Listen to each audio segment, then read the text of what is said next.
Hello, everybody. Let us introduce ourselves. We're a couple of local archivists, experienced archivists. I'm Robin Jenkins, and the other voice you hear comes from... Hi, I'm Jenny Moran. Very good. And we're very pleased to have been asked to introduce the subject, really, of research and archives and so on, as an entertainment as much as an informative thing for volunteers at Leicester City Museums. So let's see where we can go.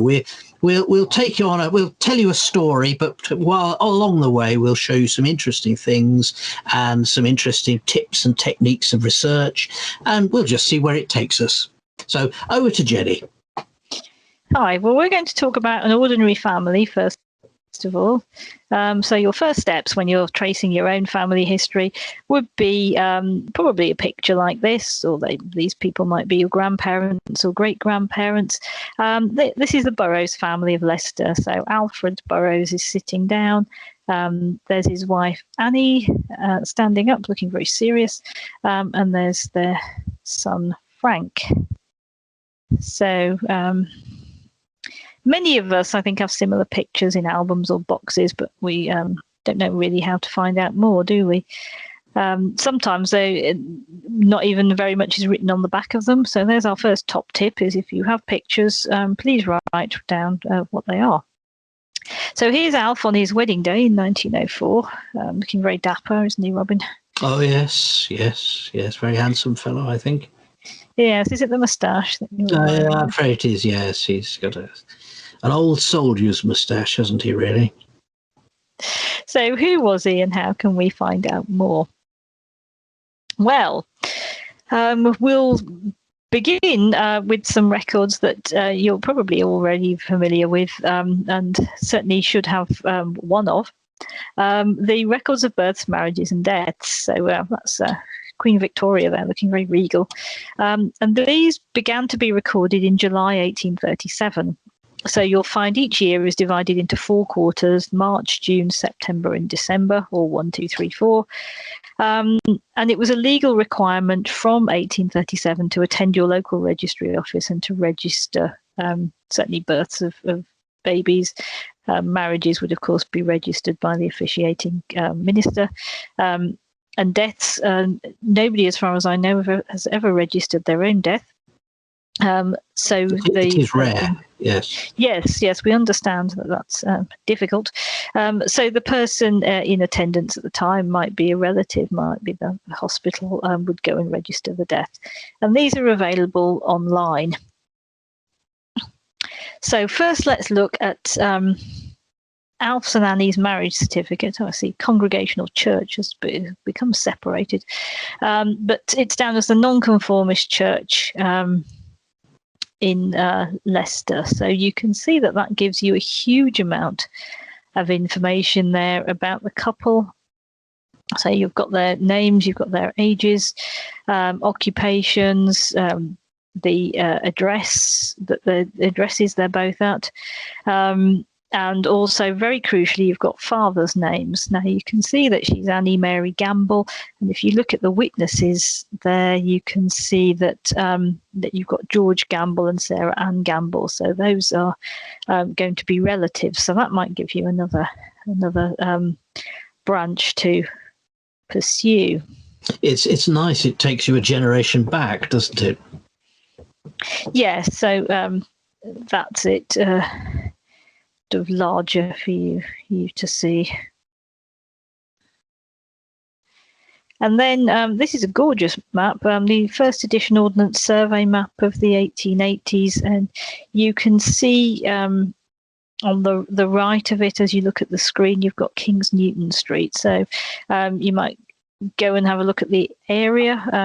If you're lucky, the houses survive, and you can think that your relative actually lived in one of them. Who knows? Some of you may actually still be in the house that your relatives lived in.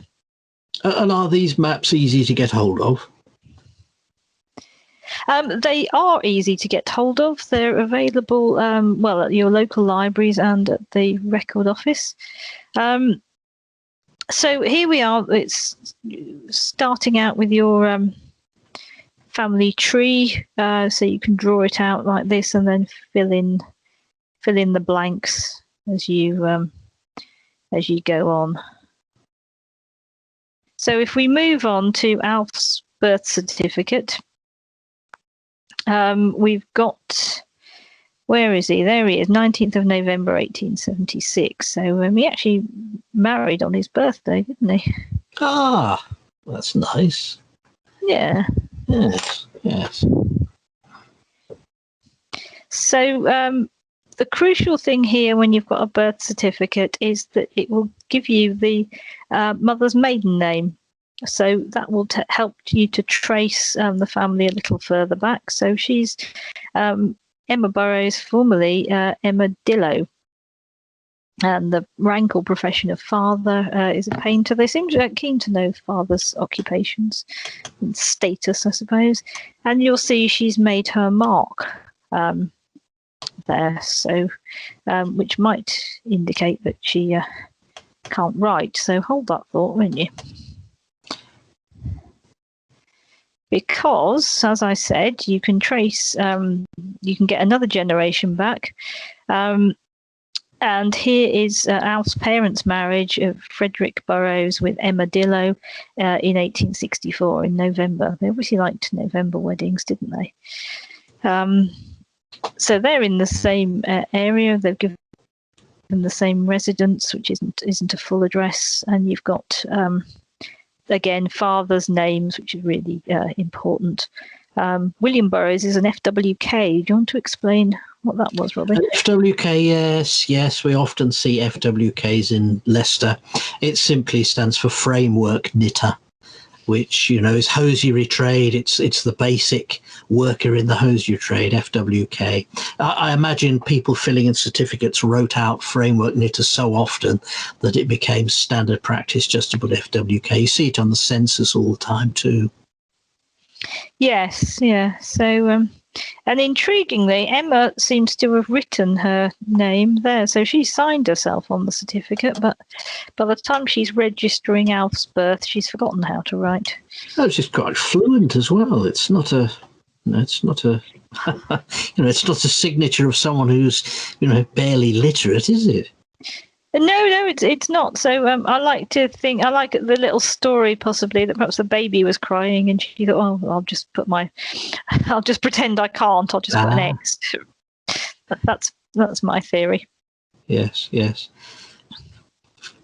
So here we are with your tree filling in the blanks. You can get nice programs that do this for you.